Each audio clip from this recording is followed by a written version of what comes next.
예수님은 이제 대제사장의 손에서 총독 빌라도에게 넘겨졌습니다. 요한복음에 보면은 빌라도는 지금 이 사건이 종교와 관련된 일이다 이렇게 보고는 유대인들에게 너희가 데려다가 너희 법대로 재판해라. 귀찮게 나한테 가져오지 말고 너희도 법이 있고 또 행정기관이 있으니까 너희가 해라. 이렇게 이제 얘기를 했어요. 그랬을 때 유대인들이 우리에게는 사람을 죽일 권이 없나이다. 이렇게 대답을 합니다. 로마가 총독을 세워서 유대를 다스리는데 그들에게 자치권을 줬습니다. 그래서 산헤드린이라고 하는 70인, 우리로 하면 이제 국회의원이 되겠죠. 이들에게 입법권도 주고 또 사법권도 주고 자치 권한을 이렇게 주었지만 딱 하나 사람을 죽일 수 있는 권한은 주지 않았어요. 그렇기 때문에 이들은 예수를 죽이기 위해서 빌라도에게 데리고 온 것입니다. 자, 그래서 빌라도의 법정에서 재판이 이제 열리게 됩니다. 자, 우리가 이 빌라도의 재판 과정을 살펴보면서 특별히 여기에 등장하는 두 인물, 빌라도와 바라바에 우리가 한번 초점을 맞춰서 이 본문의 내용을 생각해 봅시다. 먼저 우리가 빌라도를 생각하면요. 빌라도는 유대인들이 이 예수를 죽이려고 하는 것을 보고 예수를 이제 관찰합니다. 물론 그 이전에 예수에 대해서 들은 이야기가 있었겠죠. 근데 이제 한 번도 예수를 직접 본 적이 없는데 예수라고 하는 사람을 다 이렇게 보고 관찰하니까 죄가 없다라고 하는 사실이 마음속에 확신으로 돌아요. 자, 죄가 없다라고 생각을 하게 된 가장 큰 이유는 이 대제사장을 비롯해서 유대인들이 수많은 것을 가지고 고소를 하고 있는데도 불구하고 예수님이 자기 변명이나 방어를 전혀 하려고 하지 않는 아주 특이한 모습을 보였기 때문입니다. 빌라도는 야비한 로마의 정치 세계와 아울러서 법정에서의 비정함을 잘 알고 있어요. 자기 앞에 섰던 수많은 죄수들을 그들이 또 어떤 태도를 취했는가를 잘 알고 있습니다. 빌라도가 볼 때는 분명히 한 일인데도 불구하고 끝까지 하지 않았다고 고집을 하고 또 자기에게 불리한 증언은 끝까지 인정하지 않는 것이 인지상정이었다 이거예요. 그러나 예수는 특이하게도 자기 변호를 하지 않았습니다. 빌라도가 이걸 참 특이하게 여겼어요. 아울러 이 빌라도의 아내가 꿈에 예수를 보았고 그를 위해서 무척 애썼다고 하면서 특별히 사람을 보내가지고 자기 남편인 빌라도에게 이 의인에게 해를 가하지 말라 이렇게 간청을 했습니다. 이처럼 자기가 볼 때도 그렇고 자기 아내도 그렇고 여러 가지 정황상 죄가 없는데 이 죄 없는 사람을 죽이려고 고소하는 이 재판이야말로 빌라도에게는 아주 불편한 것이었어요. 그런데 얘기를 들어보니까 이 예수가 갈릴리 사람이다. 그런데 마침 그 예루살렘에 갈릴리를 관할하고 있는 헤롯이 와 있는 것을 알게 됐습니다. 그래서 빌라도는 재빨리 예수를 헤롯에게 보냈습니다. 헤롯에게 떠맡겨가지고 문제를 해결하고 싶었어요. 그런데 헤롯 역시 예수를 다시 빌라도에게 돌려보냈어요.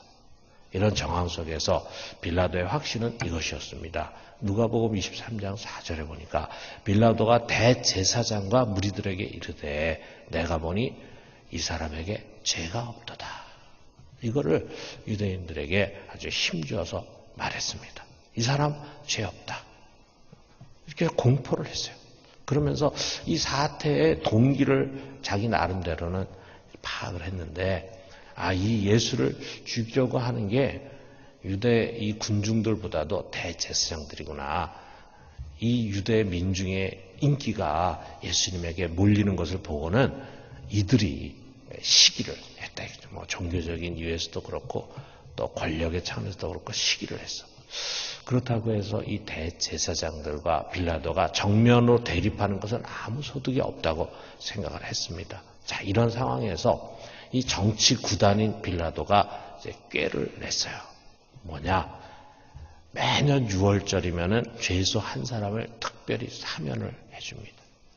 그래서 이제 식민지 통치의 일환이죠. 그래서 백성들의 기분을 이제 맞춰주는 거예요. 이런 제도가 시행되고 있었어요.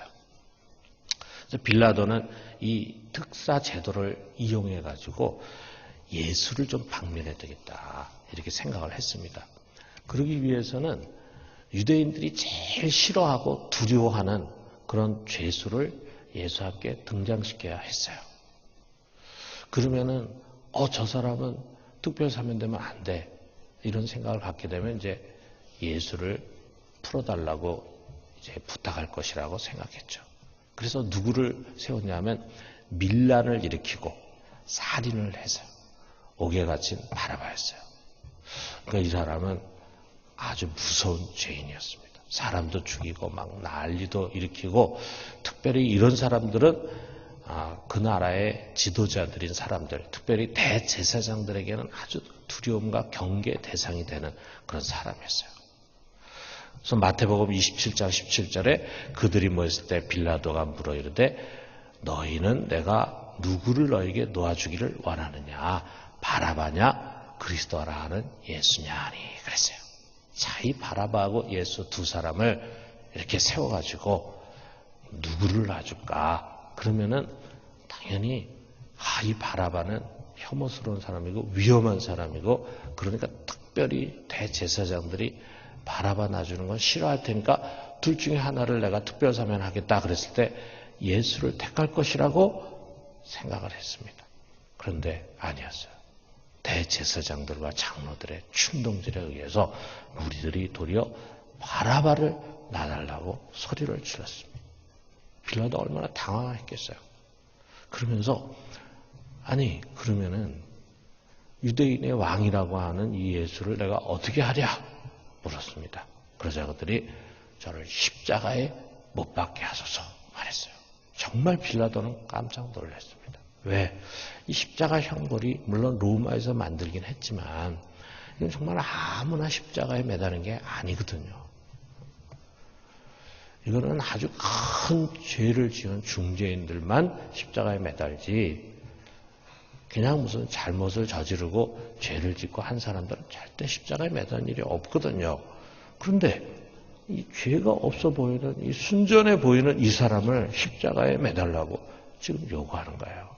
그럼 다시 말했습니다. 누가복음 23장 22절에 보니까 이 사람이 무슨 악한 일을 하느냐, 나는 그에서 죽일 죄를 찾지 못하였나니 때려서 놓겠노라. 그래서 다른 성경을 보면은 그가 먼저 예수를 데려다가 아주 심하게 채찍질을 합니다. 그리고 사람들 앞에 다시 또 예수를 데리고 와요. 그래서 그 채찍에 맞아가지고 온 몸이 피투성이가 된 모습을 보입니다. 왜 그랬느냐? 그러면 혹시라도 그들이 보고 저 정도면 됐지 뭐, 우리가 이렇게까지 해야 되나, 예수를 동정해가지고 이제 그 정도에서 끝일까 하는 생각에서. 그러니까 어떤 의미에서 보면은 바라바는 정말 예수를 죽이고 싶지 않았던 거예요. 그런데 도무지 사람들이 진정하지를 않고 오히려 일제히 목소리를 높이면서 십자가에 못 박아라, 십자가에 못 박아라 이렇게 재촉을 했습니다. 당신이 만약에 계속해서 예수를 비유하려고 한다면 가이사의 충신이 아니다. 자기를 왕이라고 하는 이 사람을 왜 당신이 변화하려고 하느냐 하면서 이제 빌라도를 막 밀어붙이는 거죠. 힘겨루기와 긴장이 막 계속이 되는 가운데 이 거칠게 나오는 민중 앞에서 자신의 말이 아무 효용이 없고 먹혀 들어가지가 않아. 오히려 막 밀란이 일어날 것 같은 그런 조짐이 막 보이는 거예요. 여기서 만약에 빌라도가 나는 이 죄 없는 사람 도저히 십자가에 죽일 수 없다 이렇게 만약에 하면은 유대인들이 막 이 빌라도에게 거칠게 대들면서 무슨 난리가 날 것 같은 그런 위기의식을 느꼈습니다. 그래서 이 빌라도는 체념을 하면서 물을 가져다가 손을 씻고는 이렇게 말했어요. 이 사람의 피에 대해서 나는 무죄하니 너희와 너희 자손이 당해라. 너희가 당해라. 그랬어요. 그러니까 유대인들이 그의 피를 우리와 우리 자손이 담당하겠다. 이렇게 소리를 질렀습니다. 그래서 예수님은 그에게 십자가형을 언도했습니다. 자, 인간 빌라도, 그는 재판장의 자리에 서 있는 사람입니다. 어떻게 보면 하나님이 그에게 사람을 살리고 죽일 수 있는 마지막 사형 판결권을 그 손에 쥐어줬어요. 근데 그 빌라도가 재판장의 자리에 서가지고 인류 역사에 있어서 가장 중요한 판결을 내렸습니다. 그는 여기에 서 있는 이 피고인 예수가 죄가 없다라고 하는 것을 누구보다도 잘 알고 있었어요. 더더구나 십자가에 못 박을 그런 죄는 전혀 이에서 찾아볼 수 없는 그것을 잘 알고 있었어요. 그렇다면은 그는 재판장으로서 그에 합당한 공정한 판결을 내리고 그의 의를 끝까지 주장했어야 했습니다. 그럼에도 불구하고 그는 예수에게 십자가형을 선언하는 불의한 재판장이 되고 말았습니다. 왜 그랬습니까? 그는 사람을 두려워했어요. 그리고 자신의 영달을 생각했어요. 자기가 여기서 예수가 자기하고 아무 상관도 없는데 괜히 그를 비호하다가 여기서 무슨 소요라도 일어나면은 자기 출세 가도에 뭔가 해가 될 것 같다는 생각을 가졌습니다. 사람을 두려워해서 하나님께서 모든 아말렉의 그 사람들과 그 다음에 거기에 있는 짐승들을 다 죽여라 라고 하는 명을 내렸음에도 불구하고 사람들의 소리를 듣고 사람들을 두려워해서 하나님의 명을 어긴 사울과도 같은 자였다 이거예요.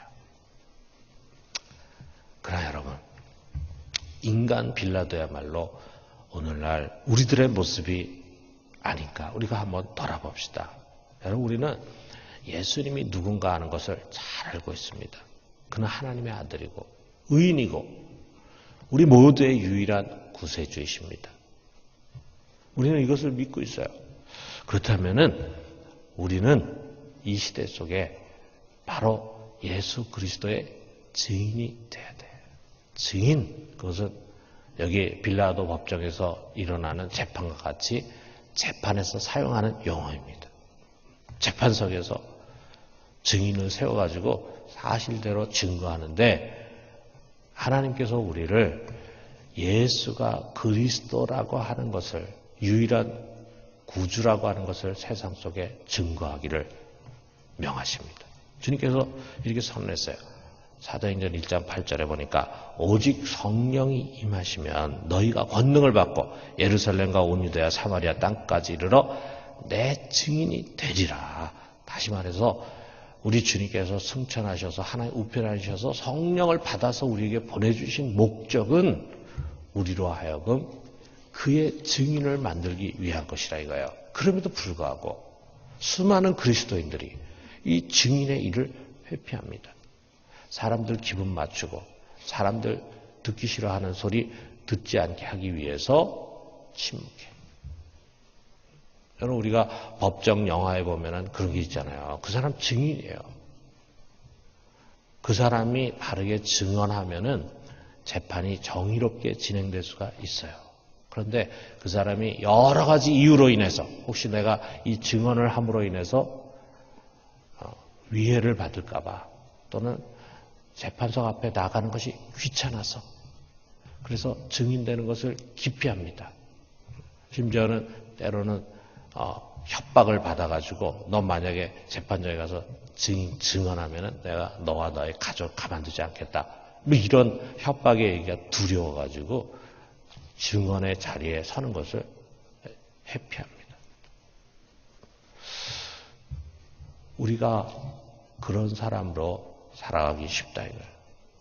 예수를 무시하고 거스리고 불순종하는 자들 앞에서 침묵합니다. 여러분, 침묵은 소극적인 동의입니다. 그래서 우리 속에 바로 이런 빌라도의 심사가 자리 잡고 있어요. 하나님이 원하는 것이 무엇인지를 생각하는 것이 아니라 사람의 말에 귀를 기울이고 사람의 눈치를 본다 이거예요. 이것은 직무유기입니다. 아닙니다. 여러분, 우리들의 사명은 십자가에 못 박힌 예수를 주님이 다시 오시는 그날까지 증거하는 것입니다. 이 증인으로서의 우리의 사명을 잘 감당하는 우리 모두가 되기를 주님의 이름으로 축원합니다. 두 번째로는 이 바라바라고 하는 사람을 우리가 한번 생각해 봐요. 이 바라바를 가지고 영화가 제가 알기로는 2편이 만들어졌습니다. 그는 당시 유다의 가장 큰 죄인이에요. 유명한 죄인이었어요.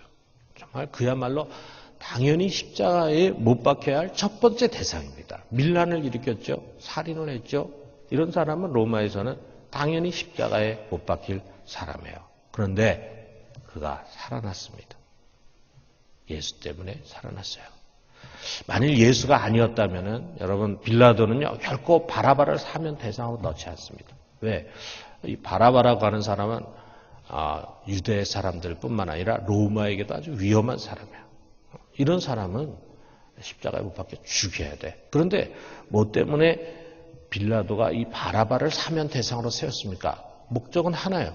예수를 좀 살려봐야 되겠다.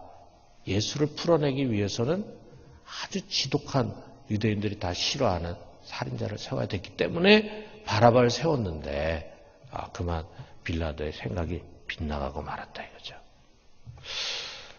결국 바라바에게는 큰 행운이 된 것입니다. 다시 말해서 그가 매달려야 할 그 십자가에 결국은 예수가 매달리게 된 것입니다. 그는 예수로 말미암아 살아난 사람이에요. 당연히 죽을 줄 알았던 바라바, 십자가에 못 박힐 그날을 기다리던 이 바라바는 사면이 되고 풀려나면서 갑자기 찾아온 이 행운에 얼마나 놀랬겠습니까? 그는 아마 오랜 시간 자신이 왜 누구 때문에 사면이 되었는지를 놓고 씨름했을 것입니다. 전설에 의하면은 후에 이 바라바는 자신이 설 그 형벌의 자리에 예수 그리스도라고 하는 분이 섰다는 사실을 듣게 돼요. 그리고 자신을 위해서 죽으신 그리스도 앞에 회개하고 그리고 그리스도인이 되었다고 합니다. 여러분, 바라바는 누구입니까? 바라바는 다른 누구가 아니에요. 바로 이 죄인 중에 괴수인 나 자신이 바라바입니다. 내가 마땅히 받아야 할 그 참혹한 형벌을 우리 예수님이 대신 받으셨어요. 주님은 그 십자가에서 나를 끌어내리시고 대신 그 십자가 위에 올라가신 것입니다. 우리는 이 은혜를 영원히 잊을 수 없는 바라바입니다. 바라바. 우리야말로 바라바입니다. 평생 이 십자가 은혜를 감사하고 그리고 찬양하는 우리 모두가 되기를 주님의 이름으로 축원합니다.